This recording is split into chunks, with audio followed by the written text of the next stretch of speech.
It looks pretty well bent. All the mechanical bits are obviously okay. The rear axle is a bit bent. When David Barlow personally purchased the champagne himself, I think it's just fizzy Harrison.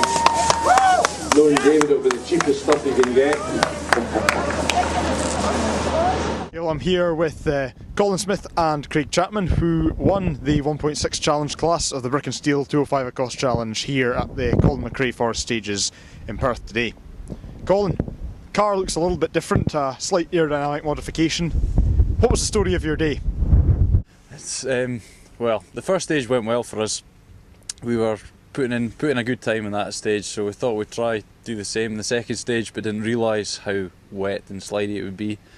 So we were pushing it a little bit too much, I think, around a medium left-hand corner. The back end, we lost the back end, spun out, and we ended up going end over end. Fortunately, it just gave us a puncture and burst fuel tank, but we managed to get back to service, got it all fixed, put back together and out again, so we were very, very fortunate after that. It was a high-speed crash as well. It's been a long and hard season and you've maintained a very sustained challenge, and that obviously isn't something that just happens with two folk in the car. So who are the main driving forces behind your rallying? Well, my work can offshore have been very generous, helped me out a lot with regards to van and paying for the fuel of getting up and down and whatnot. I've got to say a big thanks to the team, who are just friends and family folk that I try and get. Well, this year's been quite a struggle to get people to help out because a lot of my friends work offshore or work abroad and whatnot, so trying to get the team together was the hardest part of it. But no, I'm very thankful to them today. If we didn't have them here today, then we wouldn't be sitting here, that's for sure. Well, it's been an excellent season, Craig, but it's not over yet. What are you and Colin's plans for the rest of the season? Honest answer to that question is we honestly don't know. It's been a fantastic season so far, more than exceeded our expectations, and every rally just seemed to get better and better. But for the rest of the season, we don't know. We're going to go away from here with some trophies in hand and have a think about what we want to do for the rest of this season, but more importantly next season.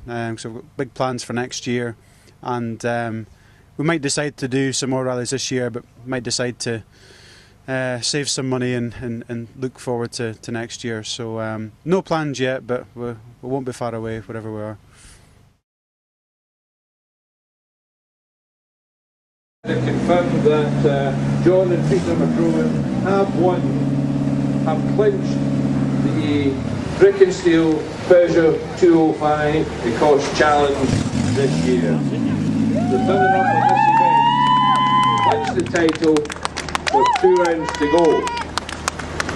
John, you only had to finish today. The car's looking quite muddy though, and there's some interesting times in the timesheets, so what happened today? We actually had a really good day. Stages were good, the times were good, apart from the second stage where we managed to snap the gear linkage in half, so we had to jump out of the car and jam it in gear, and we found 5th to begin with, which wasn't much use, so we managed to get 3rd, and we got to the end of the stage and the service crew managed to fix it, so big thanks to them for getting us here. They're the reason we've won the championship today, I suppose.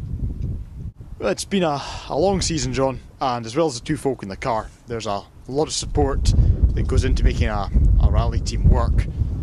So who's been behind you? Who's been the driving force this year?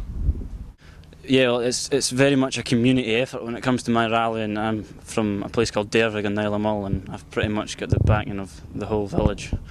The main ones being the Duffys. They give me a lot of support and help.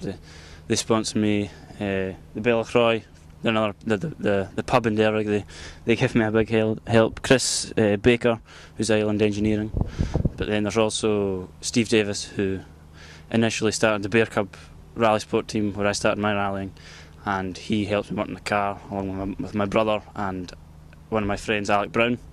And there's also my girlfriend. She's got to put up with all that, Emma. And Peter's wife, she's there as well, and we've got TSL. They're the main sponsor, so it's a big team effort, and thanks to all of them. Peter, great season alongside John, great season's work with your nephew. How are you going to approach the rest of the year now? You've got the Tour de Mile next week, and then what after that? Well, yeah, the season's been fantastic. We couldn't have asked for a better maiden season. Really, the car has done us amazingly well. Until today, we'd not had a mechanical breakdown that had caused us any problems any time. So that's been the big thing. The car's kept up for us. The rest of the season, next week, the 2300 Club Tour de Mile. We're doing that in the Andrew Woods Honda Civic, which is going to be very interesting on my part. John's, I know he's really looking forward to it. A bit more power, and we'll try and do as well as we can there. Hopefully push into the top 10 is our aim with that, against very, very tough opposition. And then after the Tour de Mile, we'll have to see what what the finances are for the last 2 rounds of the 205s, whether we'll manage or to do anything else. That's going to come down to what we've got left in the pot. 205 Challenge Champions 2009. Well done, boys.